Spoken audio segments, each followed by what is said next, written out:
Hello again. These are some strange times. The strangest part, I think, for me is that all of the places that I typically go hiking and do photography are closed. So I had to reach deep in my pocket today to find this place. It's a place I came with my buddy Kyle once.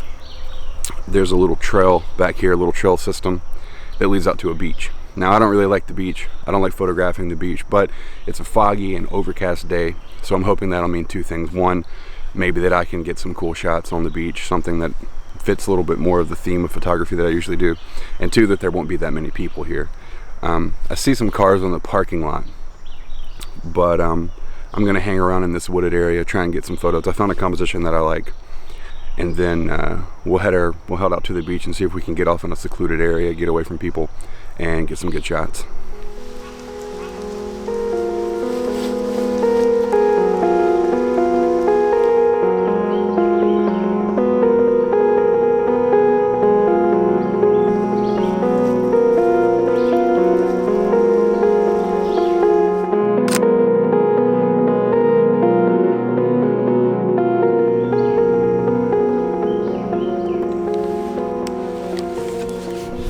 So recently I purchased the A7 III, and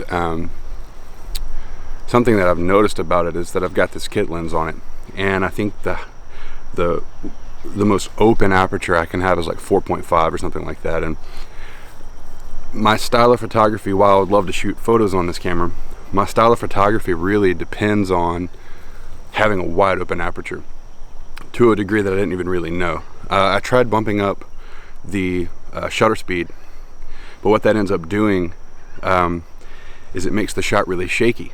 And so not only is the Sigma prime lens that I have on the A6300 just sharper by the nature of it being a prime lens, but having that wide open aperture allows me to shoot at frame rates that are like, or shutter speeds that are like 400, 320, stuff like that. And so it eliminates a lot of the shake. I shoot handheld for the most part, so that's just something that was interesting to me. So I'm gonna have to get a prime lens for this with a wider aperture before I can start using it for photography more. So I guess that helps me with the question of, do I use the A7 III for video or photography?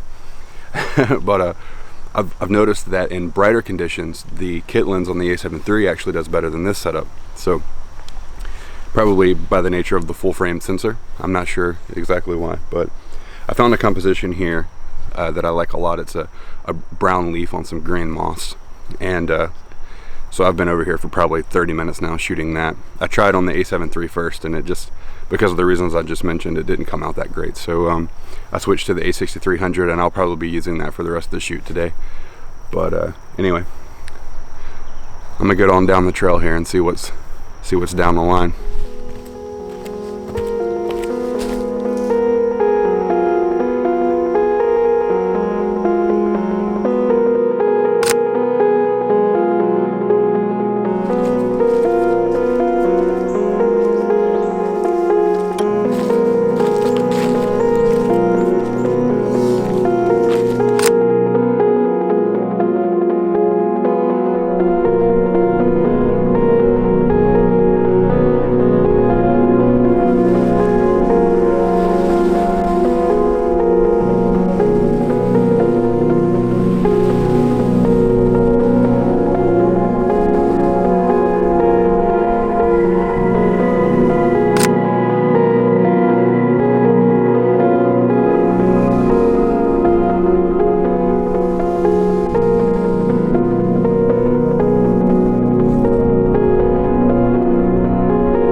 Alright, so I think I've exhausted most of my options here today.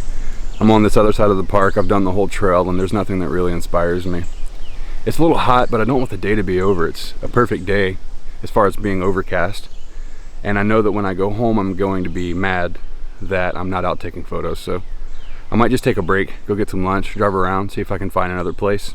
A lot of places are closed, as I said earlier, so that might not be a real option. But I don't know. I just don't want to give up yet. Anyway, we'll see what happens.